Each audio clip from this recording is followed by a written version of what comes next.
December 6 அன்று சரசேவா என்கிற பெயரிலே இந்தியாவில் 450 ஆண்டு காலமாக முஸ்லிம்களுக்கு உரிமையான பள்ளிவாசலிலே தொழுகை நடத்தி வந்திருக்கக்கூடிய நிலைமையில்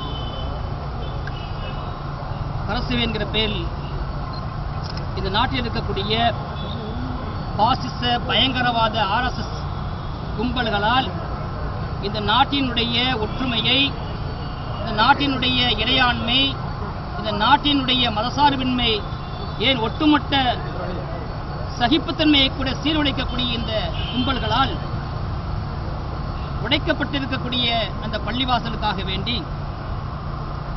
நியாயமான முறையிலே முஸ்லிம்களுக்கு அது சொந்தமான இடத்தை மீண்டும் முஸ்லிம்களிடத்திலே ஒப்படைக்க வேண்டும் என்று வலியுறுத்தி தமிழ்நாடு முஸ்லிம் முன்னேற்றக் கழகம் அது தொடங்கிய 1995 தொடராக 20 ஆண்டு காலமாக போராடி வருகிறது.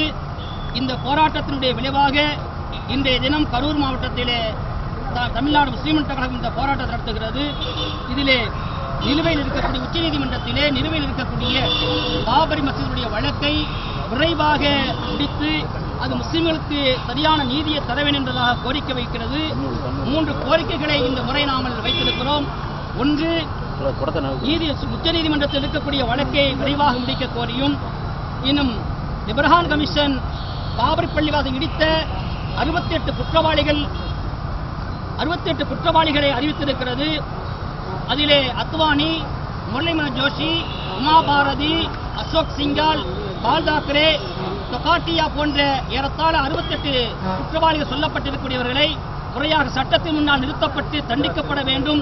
பாபரி பள்ளிவாசலுடைய இடத்தை முஸ்லிம்களிடத்திலே ஒப்படைக்க வேண்டும் என்கிற இந்த 3 கோரிக்கையை தமிழ்நாடு முஸ்லிம் முன்னேற்றக் கழகம் மையமாக வைத்து இந்த ஆர்ப்பாட்டத்தை